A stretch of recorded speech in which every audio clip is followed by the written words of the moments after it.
Got it.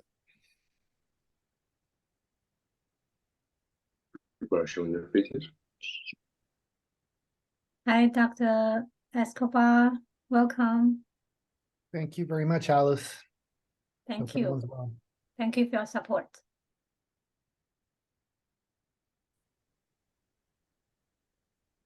So Kelly, we should start now. Aiden, is Aiden here?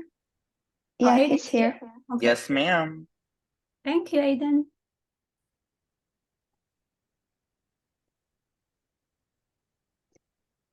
Yeah, we have a few students that couldn't make it to this meeting, so we'll send them the recording. Yeah, I think we can start now, Kelly. Okay. And Hi, everyone. Welcome to this meeting. And all the students are, it was so nice to see everyone last Saturday at the pre-departure orientation in person. Great that everybody showed up. I got your material. And thank you, Dr.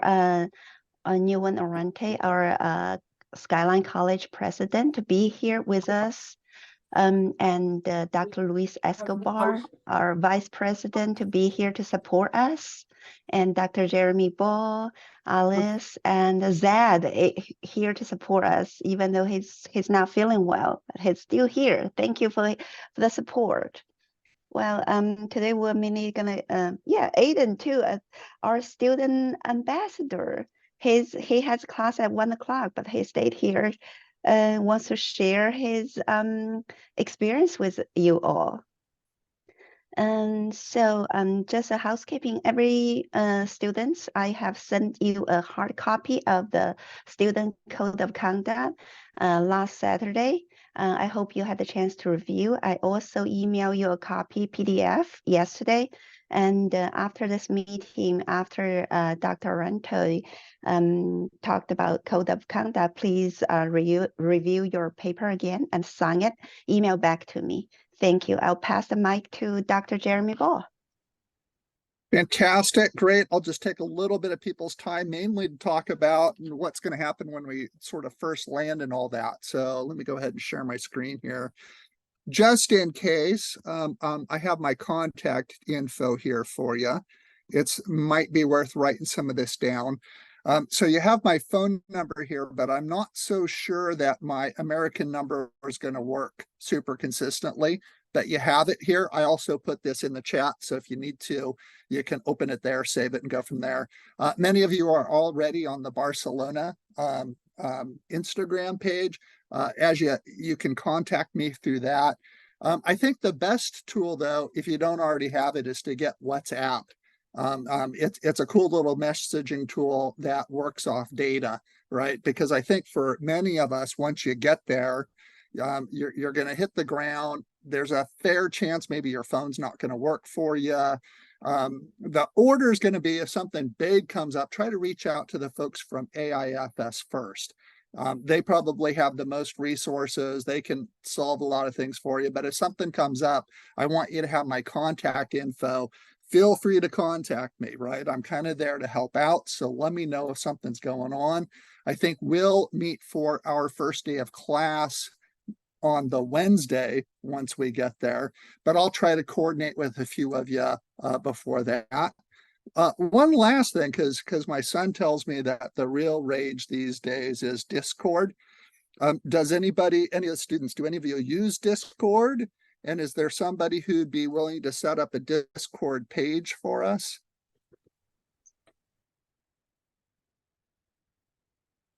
Looking for a volunteer here who'd be willing to get a Discord set up for our group, because that way we could send Sure, out. I could make one.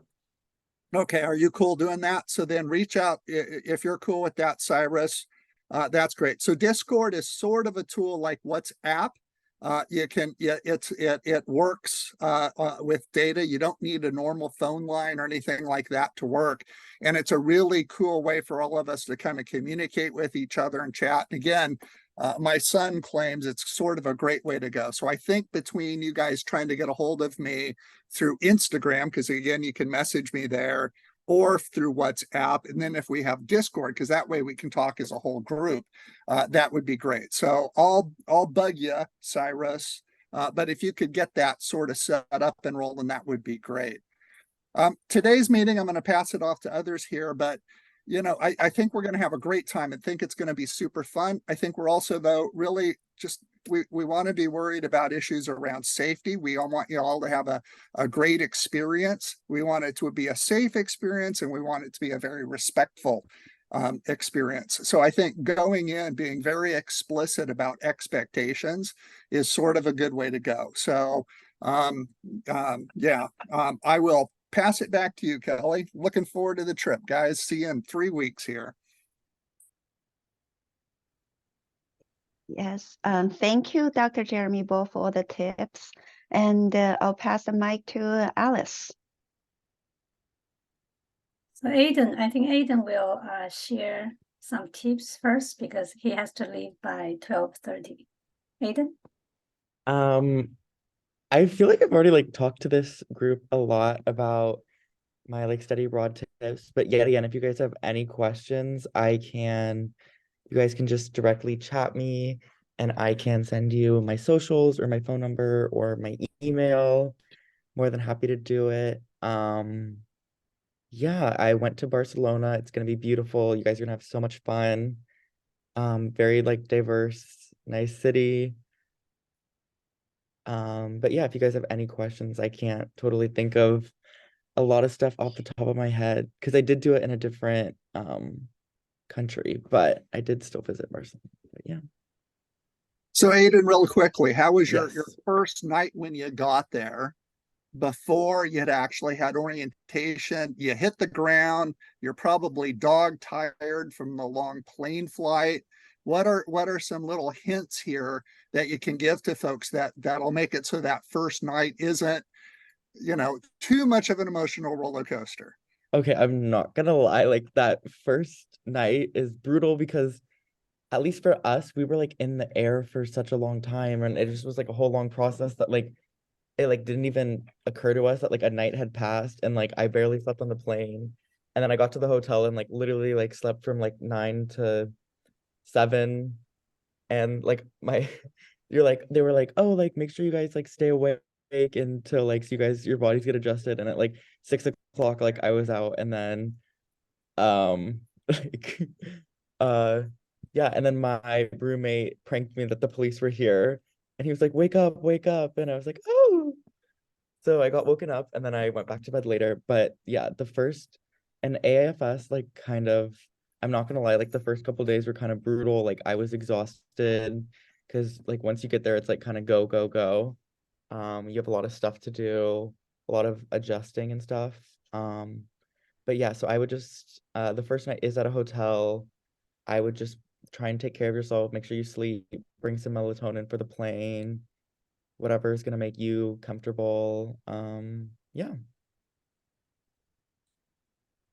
Well, Jacob, you have a hand up there. Did you have a question? Yeah, one sec.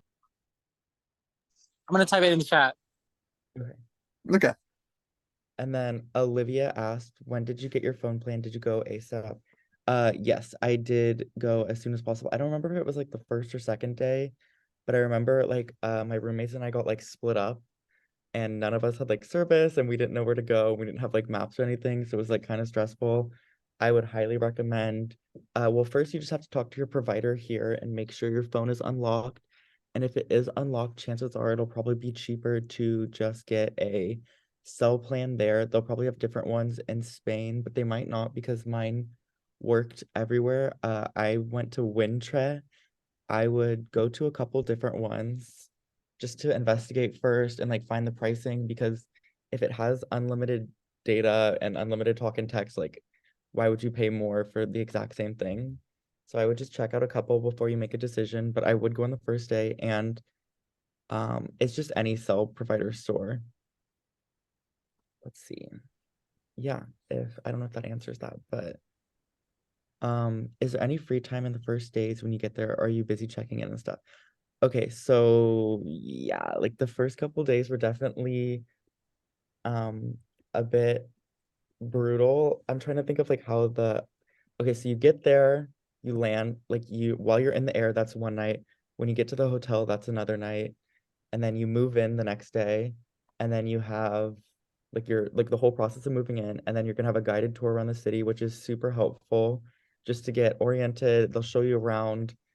And then after that, you'll probably go eat dinner, and then you're gonna be exhausted. So I would just recommend like prioritizing sleep as much as you can the first week. I know it's hard. I know you're gonna be like somewhere super exciting, but you're gonna have a lot going on. And then you're gonna have after that, you're gonna have a week of classes, and then usually, since like you miss a day, I think usually you have class that first Friday and that second Friday, and Yeah. then the Saturday and Sunday, at least for us in Florence, we had excursions, which means we had to be like up early, and then my roommates and I were just not the most lucky with our apartment location because we were 30 minutes from the school. So if we had to be somewhere at like 8 a.m., we had to leave at like 7:30. So that was just a little rough, but the excursions are amazing and great. Um, yeah, and then I went out after the excursion, and then I woke up the next morning, um, and did the other excursion, and that was definitely a bit brutal. So just remember, you'll have plenty of time there. Just prioritize yourself. A lot of people get sick. I don't know if this will happen in Barcelona, but at least in Florence, that first month, especially because it was winter, it was super, super cold. We literally like were sick for like the whole first month, and I don't know if we were just like passing stuff back and forth. One of my roommates got bronchitis, and every time it was so cold and we were like underdressed and did not have enough like layers and stuff. I don't know if that like made it just worse, but yeah. But they do have like doctors and stuff there. You guys all paid for insurance, so you will get insurance benefits down there. And I'm trying to think of other stuff, but yeah, let's see. I was asked, can you sit next to your friend on the plane? Also, who do you stay with at the hotel on the first night? So usually you're gonna stay with your roommate on that first night. If you have like your own room or something, you might be put with someone else. And then, so the seats on the plane are totally scattered throughout. Of course, you can ask to change and switch, but sometimes that's just a bit of a hassle, especially if your friends are like located on the other side of the plane or you're not in like in a desirable seat to switch with someone because like it's not like they just buy whatever plane seats are available, like they do the best they can, but the seats are completely scattered. Like you guys are going to be in like different cabins, different rows. It'll be like a student and then like regular like other flyers people on the plane. So you definitely can sit next to your friends, but that will have to be in your own hands, and that definitely will be a little harder. Okay, Okay. Jared asked a question about workload. After that, I will ask you a final question. Thank you. Okay. I'm getting cut off. How is the workload, especially with work-life balance? Okay, I'm not gonna lie, it was a little hard to prioritize. I was like, oh my gosh, it's gonna be so easy to do school there. Like, I'm not even gonna have work, but you have like 1,000 other things you can do. Like, the world feels like your oyster. Like, you could do anything. You can go out. Like, you're literally gonna be living with like your friends and stuff. So it is a little bit harder to focus. What really worked for me is usually at AFS, they have like a study room or something. I just can never get homework done at home. And so that's just me personally. I definitely will say it just depends on the classes you take. I was enrolled in an arts class and I just knew that it was going to be a little too rigorous for something I wasn't completely passionate about. So I knew that staying in that class would not be like the right decision for me there because ultimately I already kind of had a lot going on because I was taking a micro economics class and a business class, which were great, but definitely had a bit of homework and definitely a bit hard. So I knew that if I took like a hard art class, it would be too much. So I transferred to a sociology class with no homework, which is great. Let's see. Yeah. Okay, my question, final question. So I want to tell everyone that Aiden is now working at GLPS Global Learning Program Services Office, SMCCCD Study Abroad Office in Building 19 on Skyline College campus. And you now serve as a study abroad ambassador. And my question for you, so through this study abroad experience, what you have gained? I know there are challenges abroad. So what do you feel that you have changed, grown in what area? How do I feel like I've changed, or what were my challenges? Or both? What do you gain? Both. Okay. So I'm not gonna, okay, like I'm not trying to scare you guys. Just the first month was like rough for me, and my roommates like did totally fine. They were great. So that made it even more like hard for me because I was like, why am I like not doing as well as them? But I just was having a harder time adjusting. I was a bit homesick. I was not used to living with other people, and it was just a huge adjustment, and it was just a complete like foreign country. I didn't speak the language, so I was just feeling a little like out of my element. But luckily, like they do have this service called Mind Hammock, which was incredible, and I meant to talk about this at the pre-departure orientation, but I was actually able to get like in therapy, which was included with my insurance. I was actually able to meet with a therapist, and I was a little apprehensive to meet with someone, like because I have a therapist at home, but I like didn't know this therapist, so I was a little apprehensive to meet with him. But it ended up being super helpful, and like after that, like it really just flipped a switch. And yeah, so definitely take advantage of all the resources you have there. You have a lot of ways to get help. Your professors don't have a lot of like other commitments there, like they're not gonna have stuff. So if you need to talk to them or you need office hours or help, they're definitely gonna be more than happy to. And the AFS staff is super helpful for anything like recommendations, helping you plan your trips, flights, booking, all that stuff. And then I definitely feel like I grew a lot. I feel like I became a lot nicer person like when I was there because I had to live with other people. So I definitely had to learn how to like bite my tongue, and I may have like slightly reverted back to the old me now that I don't have to live with them, but I definitely think I matured a lot.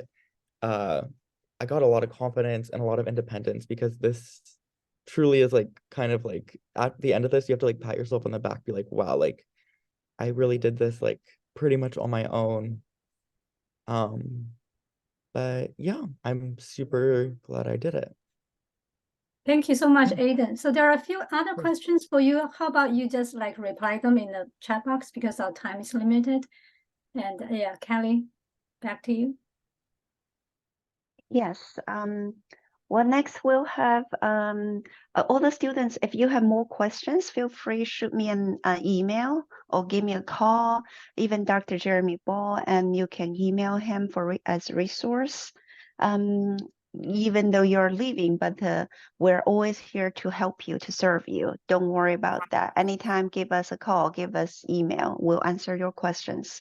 And next, we'll have Dr. Nguyen Orente to prepare us with a student code of conduct. Thank you. All right. Well, good afternoon, everybody. I won't take too much of your time, but if somebody can just confirm, because I'm doing a screen share here, are you seeing my screen right now? Yeah, we can see it. Perfect, thank you. And I promise nothing that I will say will be as exciting as what Aiden had indicated, but I wanted to at least let you know that what are your obligations when you travel also as an SMCCD student, and also what are your rights as you're traveling, also representing the institution. So just wanted to share that our outcomes for today is, at first I kind of put why study abroad, but I think you guys have gone through the pre-orientation, so I won't go too much into detail.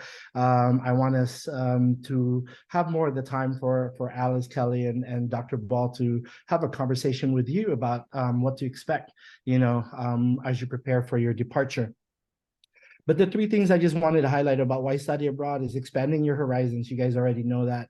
Gaining a global perspective as a human being. I heard Aiden talk about maturing, right? And just experience of traveling and developing relationships and networks. I think these are three things, if anything. I also heard from our faculty members and our deans last week when you guys were doing the pre-departure. Sorry about that. I should just do a show here, but okay. In terms of your rights and responsibilities, I'll just jump onto that because that was what we were asked to, present to you today. And Dr. Luis Escobar is actually here as well. Since we're kind of in a transition mode in terms of our roles, both of us are here to serve and support the program and also the students that are traveling. So with that, I'm putting something in a chat right now. The first thing that you're going to see there is a link to the code of conduct. While it is actually linked to the Skyline, our policy and procedures is the same for the entire district. So what I wanted to highlight there is, rather than reading you the code of conduct, I wanted to let you know that, as I mentioned earlier, there are expectations when you travel as an SMCCD student representing our district. If you quantify, there's like 33 things that you can do wrong or you cannot do.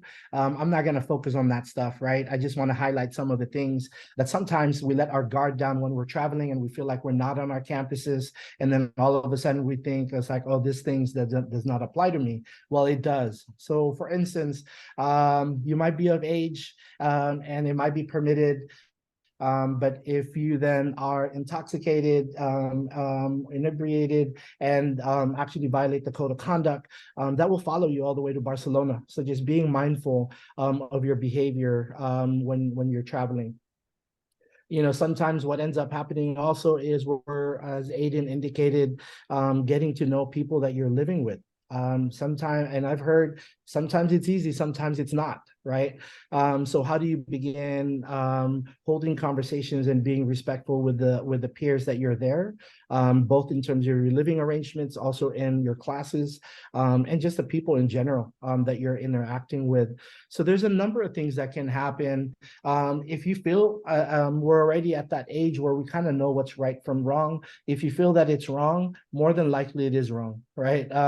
And so just be mindful and of those things, because then if somebody's violating your right, or you've inadvertently created harm which violated somebody's right, then the code of conduct applies. You could be pulled from the program at your expense and be brought back home, or you might lose certain privileges in terms of engaging in excursions and things.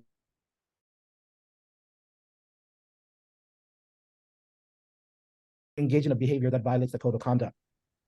So always just be mindful, right? There are these obligations and responsibilities that you have, and you don't want to take that out. You don't want them to take away the experience just because of a misjudgment. So just be mindful of that. The second link that I wanted to share, that I'm going to cut and paste now into, I'm just trying to, let me do a stop share real quick here. I'm looking for that link.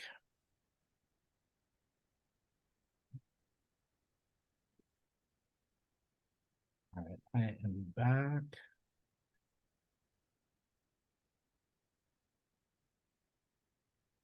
Sorry about for that pause. I'm trying to multitask and try to find a link to put into the chat.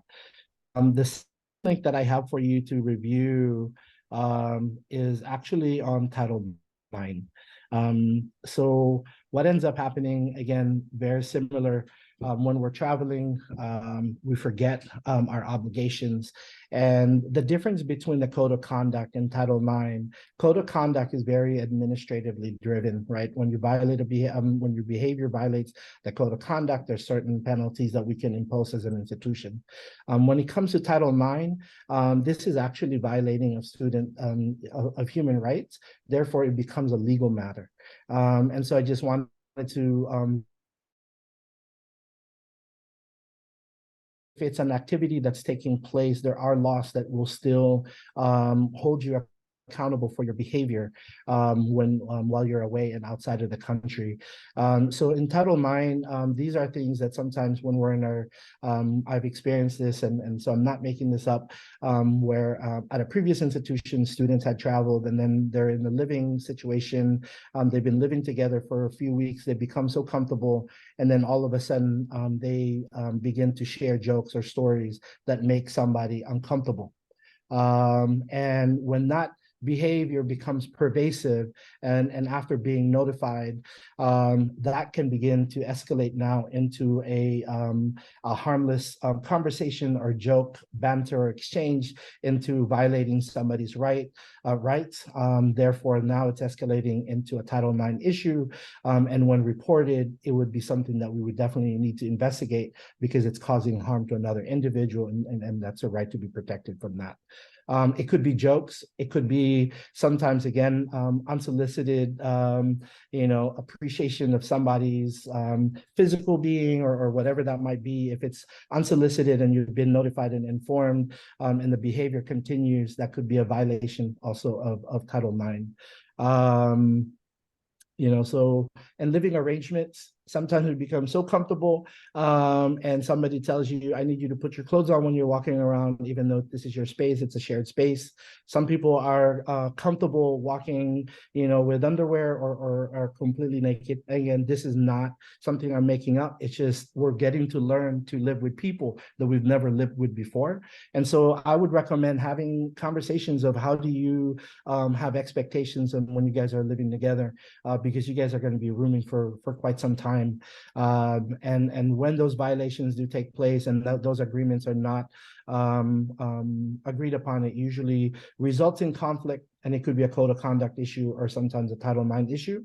And so just be mindful again, as I mentioned earlier, if you're feeling that something's wrong, more than likely it is. If you're unsure, just reflect on that, whether it's you contributing to that situation or you being recipient of the condition that you're experiencing. If you're experiencing it, your health and safety is paramount. As Dr. Ball indicated, he had shared with you information, and I think this will be updated too, is connecting with your faculty, right, that you're traveling with.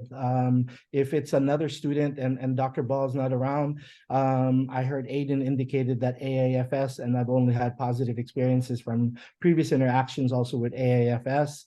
And if you're still unsure, right, and it's happening in the wee hours of the night and not necessarily business hours, I would ask AFSS, what is AIFS, what is the process for emergency?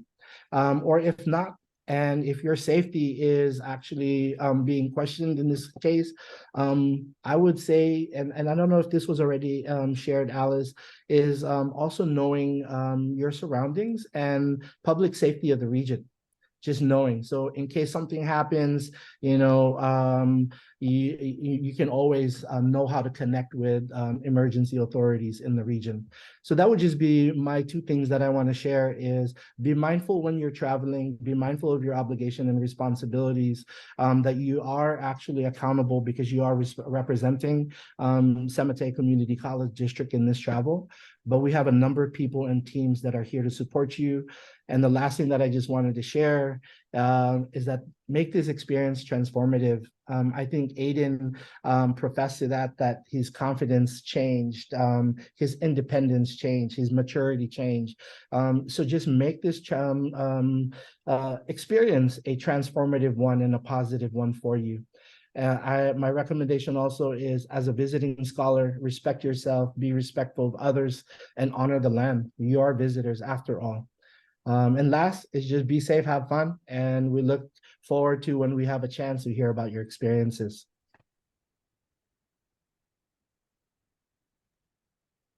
Thank you, Dr. Nuwan. And anybody have any questions regarding the Code of Conduct and Title IX? Feel free to ask questions. And if not, we will have Dr. Alex Yang to make a presentation about intercultural learning strategy, which is a very important topic when you study abroad. Thank you, Alice. Thank you, Kelly. Thank you, Dr. Orante. Thank you, Dr. Escobar. Thank you so much for your support. Yeah, you feel free to stay or do some other important college business. It's up to you. Thank you. So I'm going to Thank you. I'll still for a little bit, but maybe not for the entire thing. Thank you, Alice. Thank you.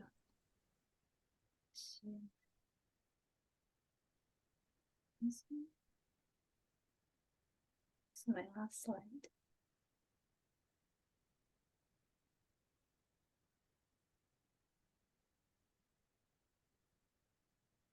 Okay. So this all the slides I'm going to share with you. You can see, right? Yes, we can see it. Great. So last Saturday, Paula shared a lot about the logistics of the program, but what I want to focus today is about intercultural, global intercultural competence. And I shared most of the information with many other study abroad students, and I hope that it will be also helpful for you. So study abroad is empowerment. I always share this with the students. Education moves people out with enthusiasm, respect, motivation, encouragement, networking, and transformation. So you will be empowered through this experience. So why study abroad? Dr. Arante already shared some with you today. So study abroad should be purpose-driven. You need to be clear why, right? I think during the interview process, you answered that question as well. But still keep that in your mind from beginning till the end. You might, after you arrive, so you might ask yourself, question yourself, why am I here? So remember, this is now is the pre-departure stage, is the time you set your goals. Be realistic, focus on 1, 2, or 3 goals. So what you do should be to achieve, right, that purpose, that goals. But this is a list of study abroad goals that many other students answered: different culture, heritage, faith, independence, mature, career skills, communication, language courses, and for future career development. Certainly, you will have fun adventures as well. And so many students said that they want to learn new cultures, different cultures, but the concept of culture, what is culture? So this is a quote from Dr. Michael Page, who was my doctoral advisor, taught at the University of Minnesota. So it's about the values, customs, communication, history, actually many things, technology, everything in the society. But the second part is important. A group of people create together, share, and pass it down from generation to generation. So in the international education and cultural education field, people use different metaphors to describe culture. But it's important to understand the surface culture, the deep culture, what are visible, what are not visible. So iceberg is a metaphor, right? What we can see on the top is actually a smaller part of the whole big iceberg. But a lot of values, beliefs, they're hidden. They are part of the culture. You cannot see, but they do exist, and also actually have very direct impact on behavior, on things that we can see. So if we say, I want to learn the culture, do we just focus on visible, or we should learn it as a whole, right? To understand what are the values, beliefs that people in the host country have. So then you can understand why they have that behavior, which might be different from yours. Another metaphor is a tree. So the root is hidden, right? What we see are the fruit, color, leaves, shapes on the top. So those are things we see. Usually it's always great food, music, fashion. We usually focus on things that we can see, feel, smell, touch, taste, but also very important things, that the hidden values, right? We cannot see, but they do exist. The root provide nutrition to the tree.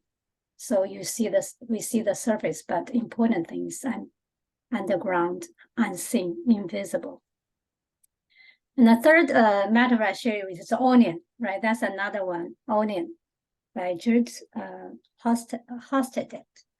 The value in the core. So when we eat or cut an onion, so we peel, that is layer after layer. And we start from the outside, but then gradually to the core. So that's a kind of metaphor description about what is culture. So this just like help us understand what we're going to learn, how to learn it. And then culture shock, just like Aiden shared, I think everyone will experience is normal, but certainly the degree of culture shock can be different, depends on who we are, what our background. And then what is culture shock? So disorientation, uneasy, not comfortable because it's unfamiliar, totally new environment. What can cause anxiety and depression? Lose of what is familiar. Then that will happen to everyone for sure. But we can find ways to deal with it. Yeah, and also understand it's normal. It happens to everyone. And then symptoms. So certainly if it's too much, extreme, right? Hyper, excessive.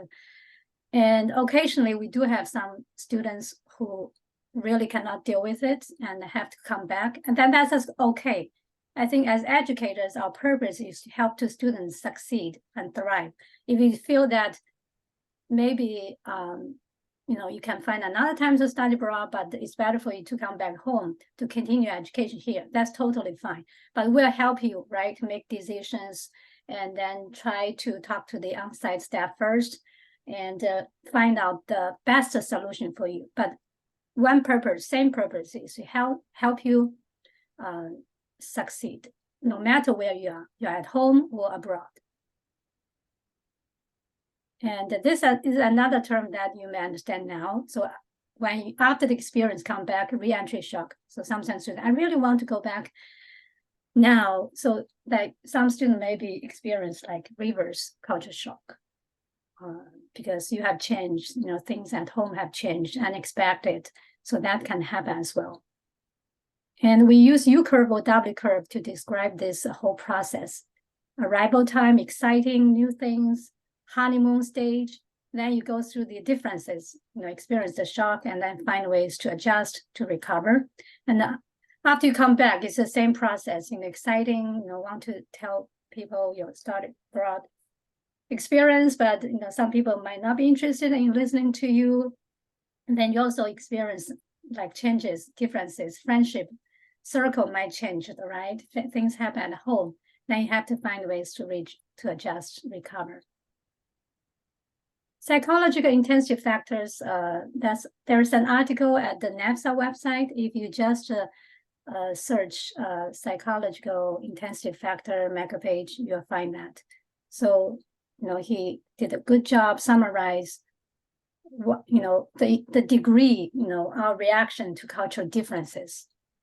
So for example, if you go to Europe, right, most culture is similar to US culture. So it's easier to adjust. But if you go to other like Asia, non-traditional destinations, Asia, Africa, or South America, the differences, the degree of differences is greater. Then you have to find, try more efforts to adjust to that difference. Heterocentric, right? If we are not open to new things, then it will be harder. If you are really open-minded, try to appreciate cultural differences, that will be more helpful for your experience. Language, if you are good, very fluent in Spanish, that's helpful for your survival in Spain.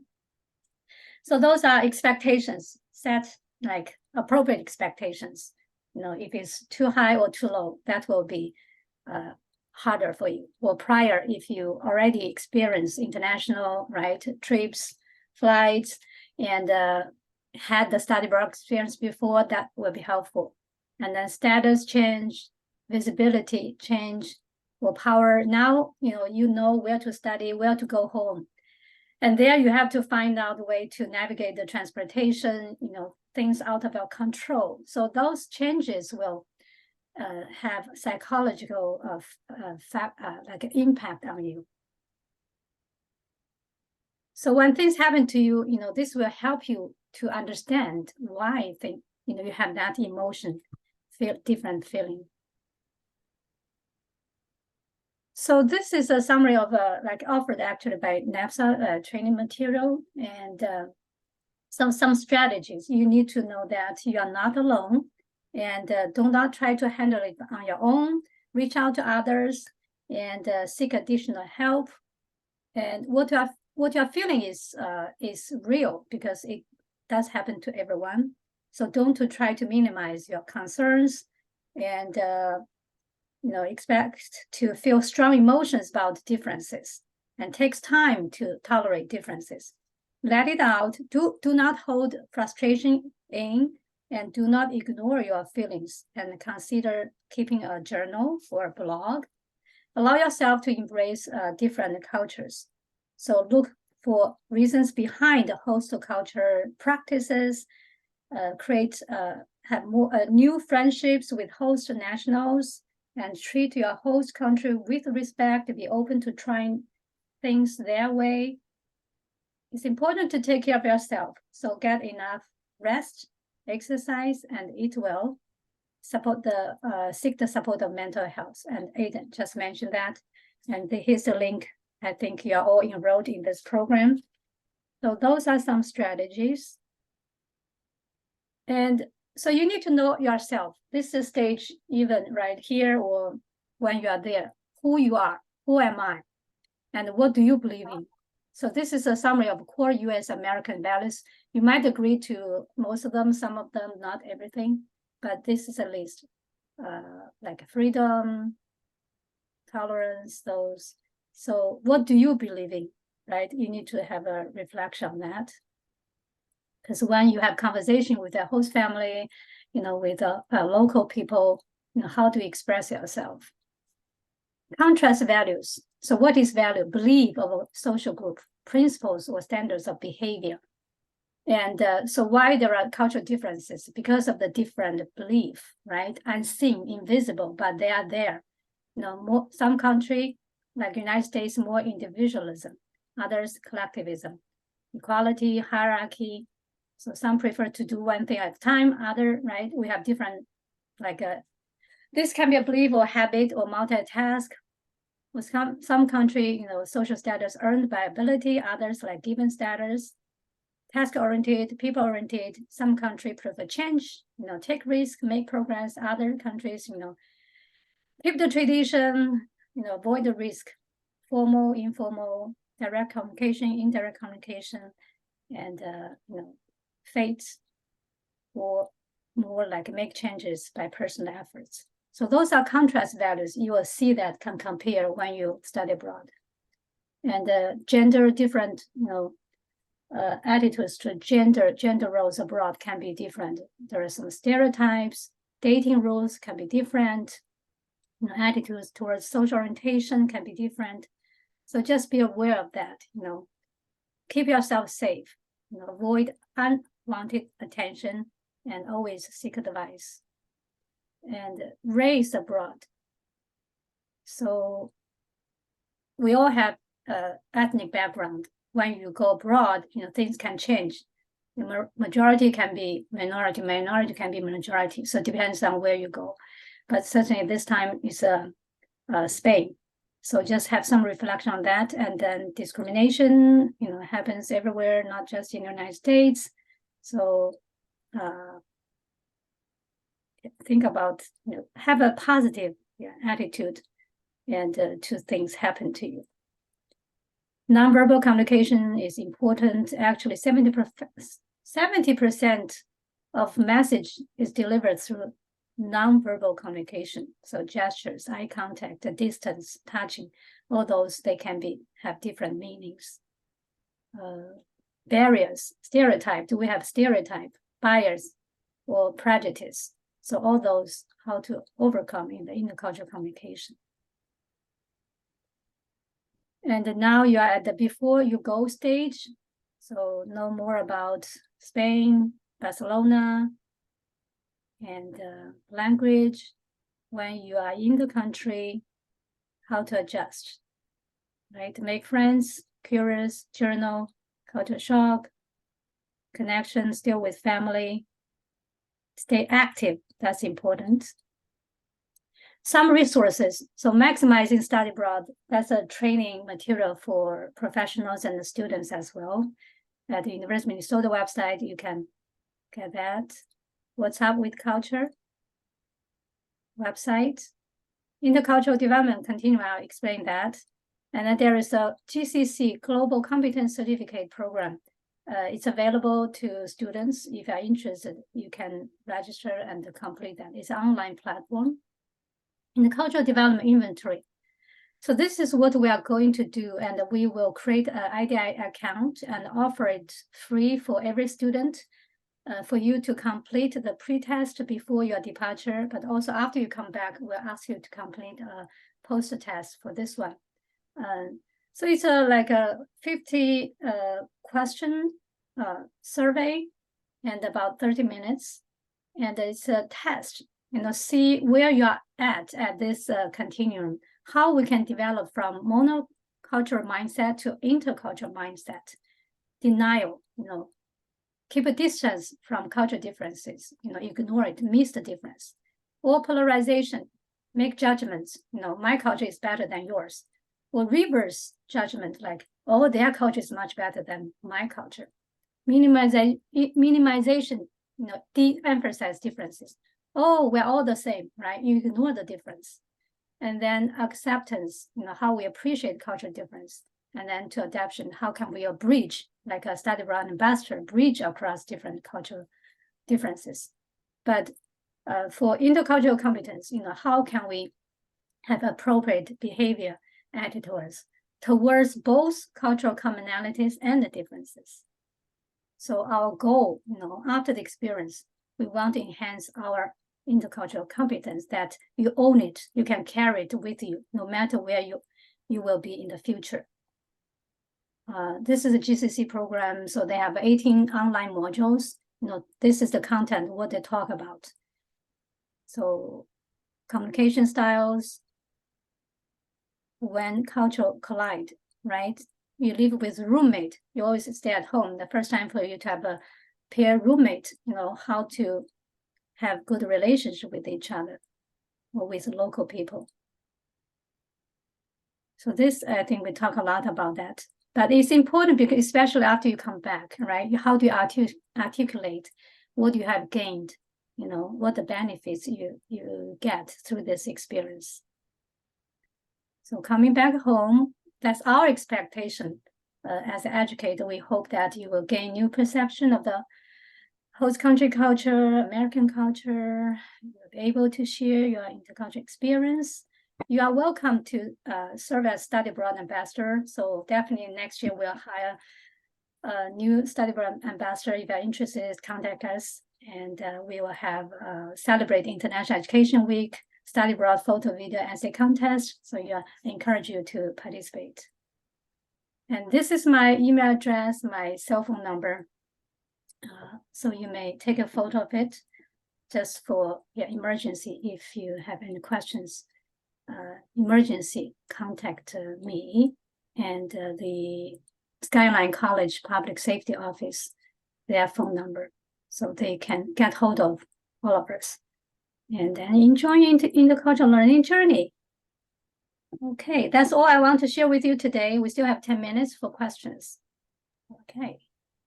Thank you, Dr. Alice Yang, for this detailed information about intercultural learning strategy. You said you were going to share the slides with the students earlier? Yeah, we can. Yeah, of course. Okay, and the last thing you mentioned about the test, are you going to send them an email that they need to do the survey? Yes, definitely. Yeah, I will. Okay, thank you. And dear all, please be aware that you will receive 2 emails from Alice. One is a PowerPoint about intercultural learning, and then another one is about the survey. Feel free to ask questions.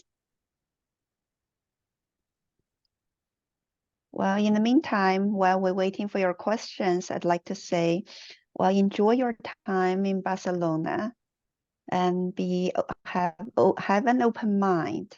Take lots of pictures and send back to us and tag us on social media.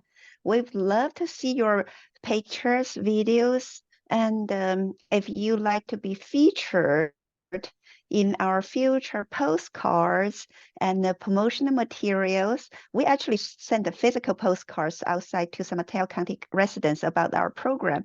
If you want to be featured on the postcard, send me a lot of pictures.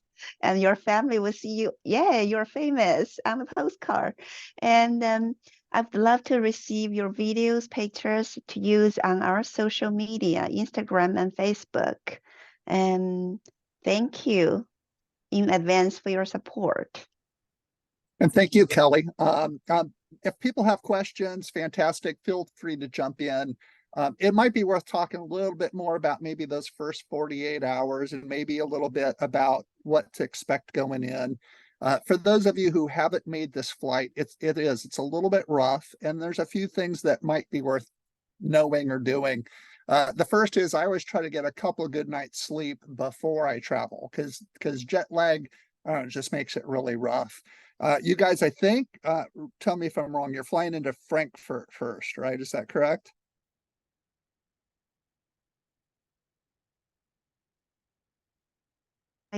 I think so. I remember Paula was saying that. Okay, I think you guys are. So my experience in that airport is it's gigantic and horribly disorganized, right? So there's, again, based on my past experience, a fair chance that your scheduled flight down to Barcelona will get postponed. It happens a lot, right? So just go in knowing that that's a possibility. So if it happens, don't be too shocked. I think Paula at the meeting last week told you to be sure to have some stuff in your carry-on, change of clothes, whatever, just in case something comes up. But just be aware there might be some little hitches along the way. There are some direct flights from SFO to Barcelona, but not very often, right? Most of the time there's some sort of a layover somewhere, right? And again, I think Frankfurt or Zurich are kind of the big ones. If you do, a lot of people go through London as well. That's pretty common. Also, just be aware that for those first couple of days, for those of you who have not yet gone through the pleasure of jet lag, boy, oh boy, it's interesting, right? And I don't want to take too much away from your first experience, but just be aware that one of the things that goes along with jet lag is your emotions. The way I like to describe it, it's going to have a little 2 next to it. Everything you feel is just going to be, there's going to be this exponent. There's going to be this pop to it. So it's going to feel a little odd, and you're going to have a tough time too, or at least I do, because I'll be dog tired, because I'm jet lagged. And then I'll try to go to sleep. My body knows that that's when I'm awake back here in the States. And so you'll lay down and you just won't be able to sleep, even though every part of you wants to sleep, right? So just go in knowing that the first couple of days are going to be a little bit emotional, mainly because you're just traveling, right? It's just part of the whole gig, but it'll be super exciting too. I'll do what I can. I'm not positive, but I'll do what I can to be actually at the hotel as you get there, right? Just to say hi, check in, make sure everything's gonna, I think 2 groups are coming, but I'll try to be there. And if I don't make it then, I definitely orientation meetings to check in and all that. Hopefully you got my contact information. And maybe one thing, if there aren't other questions to end on, is just embrace that adventure starts as soon as something unexpected occurs. So there's going to be a lot of unexpected things. You have a whole lot of support. Kind of go with it, be comfortable with it. And as Alice pointed out wonderfully a bit ago in her presentation, this is an amazing learning opportunity where you get to learn about some of their culture at this really deep level, right? And in so doing, in these ways that are almost indescribable, you start to learn about yourself and who you are. And again, that's one of our big goals. So we're super excited that you've planned on the trip. Any last minute comments or questions?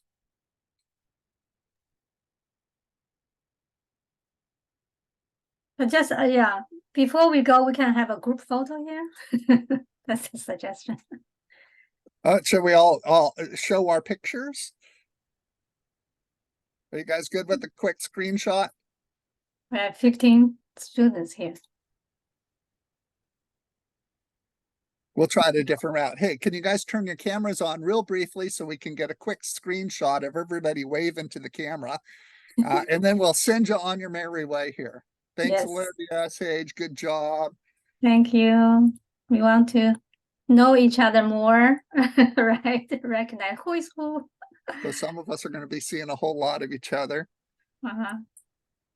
Yeah, come on, Bradley, throw that camera on real quick. We'll get a picture Yeah. up here. Emma, come on. You will all be friends, right? Make friends with each other. Cyrus, you're out. It's a beautiful day. Look at you. You're always walking around doing Zoom on your phone. I'm jealous, my friend. Nicole, Brady, I think we Ray, might. Emma. You're turning on your camera. I'll have last reminder. If you signed up classes with other 3 colleges, make sure you register the classes with them. Thank you.